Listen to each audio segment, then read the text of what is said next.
আমি আহিলোঁ বঙাইগাঁৱৰ দুইজিং ফেষ্টিভেল আৰু ইয়ালৈ আহোঁতে আমি ট্ৰেইনত আহিছোঁ আৰু কেনেকৈ আহিছোঁ মই আপোনালোকক কওঁ যে প্ৰথম আমি নলবাৰীত আছিলোঁ মই নলবাৰীৰ পৰা আমি ট্ৰেইনত আহিলোঁ আহি পেলাই বঙাইগাঁও ষ্টেচনত নামিছোঁ নিউ বঙাইগাঁৱত নহয় বঙাইগাঁও নিউ বঙাইগাঁও হ'লে অকণমান দূৰ হয় তাৰ পৰা আমি চাপাগুৰিলৈ আহিলোঁ মানে বঙাইগাঁও ষ্টেচনৰ পৰা চাপাগুৰিলৈ আহিলোঁ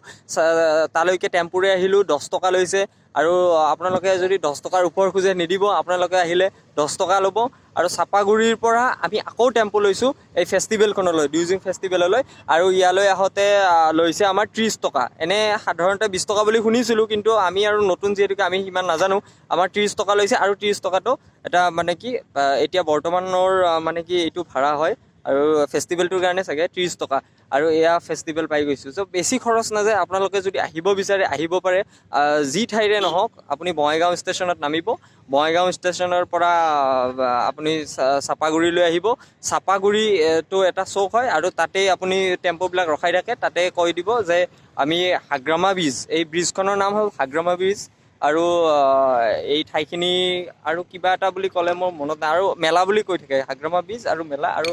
সেনেকৈ কৈ দিলে আপোনাক নমাই দিব ঠিক আছে থেংক ইউ তো ভাল লাগিল আপোনালোকে যদি আহিব বিচাৰে তো এনেকৈ আহিব পাৰে আপোনালোকৰ সুবিধাৰ্থে মই এই ভিডিঅ'টো বনাইছোঁ